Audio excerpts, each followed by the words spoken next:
In the early days of the 20th century, companies would purchase records from Columbia, put their own labels on it, and sell them as their own. A lot of these client labels are relatively common, but some of them are outright rare.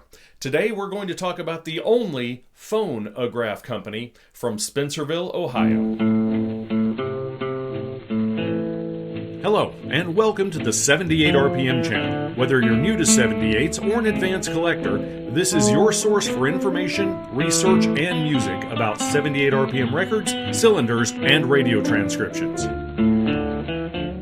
Hey gang, welcome to the 78 RPM channel. As I mentioned, Columbia liked to sell records. Columbia also liked to sell records to other record companies who would take Columbia's records, put their own labels on them, and sell them as their own. These were called client labels.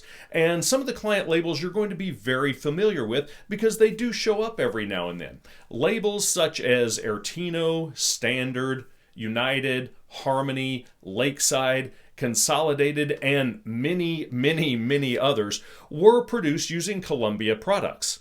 Now, you may find these every now and then when you're junking records. Simply because there weren't a ton of them made doesn't mean that you're not going to find them because there were so many different labels that were doing this. So finding stuff from the first decade is tough, but it's not impossible. And records like this, these client labels, do pop up every now and then. There are, however, a few Columbia client labels that are absolutely downright fiendishly rare. And today we're going to look at one of them. This is, as far as I know, the only 78 RPM record label ever to appear out of Spencerville, Ohio. In case you're curious, Spencerville is a very small town of about 2,300 people in northwest Ohio. So whoever felt like Spencerville could support a record company was clearly an optimist. And these discs show that. These are incredibly difficult. The discs I've found from this label were originally recorded between December of 1905 and June of 1906. However, when you look at these records, you generally see that very high take numbers were used, and that could mean they were made as late as 1908.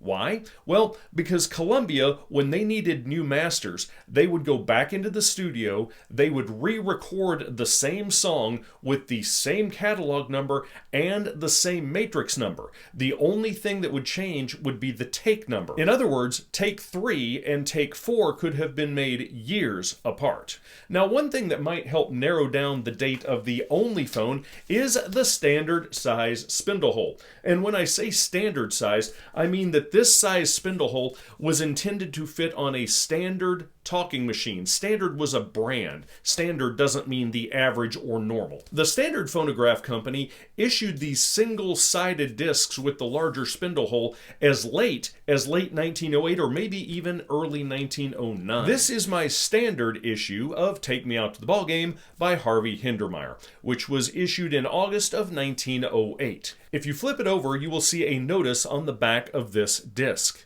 If you then look at the back of the ONLYPHONE release seen here, you will see that they have pasted an ONLYPHONE notice over the standard notice. Standard notices on the back of standard discs were 52 millimeters by 50 millimeters, and they were slightly bluish in color. The size of the notice on the back of this ONLYPHONE, which was mostly covered up, is identical in size and identical in color. When you add the fact that the spindle hole matches the standard disc as well, it's pretty evident that ONLYPHONE received their records from Standard, who had received their records from Columbia. Due to the scarcity of these ONLYPHONE discs, I'm going to assume that they were only in business for a very brief time, perhaps only a month or two at best. And it's pretty obvious that they received their records from Standard, given the fact that the issues and the spindle hole and all that seem to match up with Standard issues from late 1908 or early 1909. So unless we get some more information from somewhere else, right now that's the information I'm going to go with. Now, even though this label was only around for a very short period of time, it was around long enough, like I say, it may have been 2 months, to produce two different label variations. The first label variation has ONLYPHONE disc record arched across the top with the words ONLYPHONE underneath it and the words Talking Machine Company in a straight line underneath that. The second type has Talking Machine Company in an arched line. It also has a notation USA next to the word Ohio. One interesting thing is that the label information, or I guess you could say the title and artist information, was added manually with a typewriter. So how rare are these discs?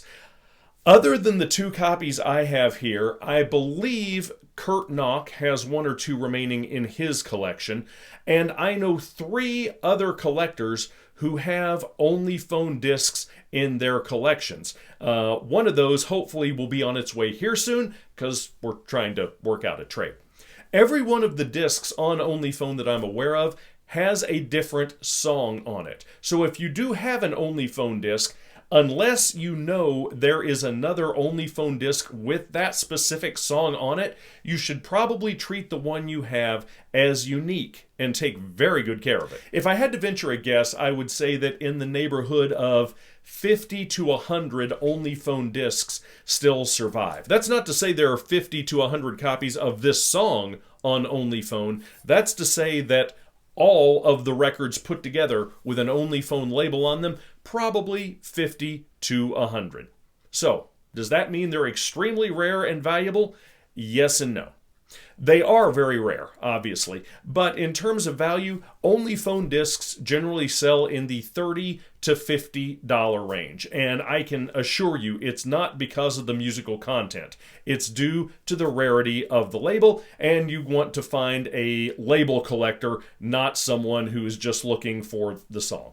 As most of you know, I like rare labels, and right now I'm kind of going through part of my collection I haven't been through in a while, and I'm reminding myself I have a lot of rare labels, and I need to do research on these, so I might as well do it here on the channel. So tune back in the upcoming months, or years, or decades, however long it's going to take, and we'll be rediscovering some more rare labels. In the meantime, keep digging for records, keep looking for records, and we'll see you next time on the 78 RPM channel.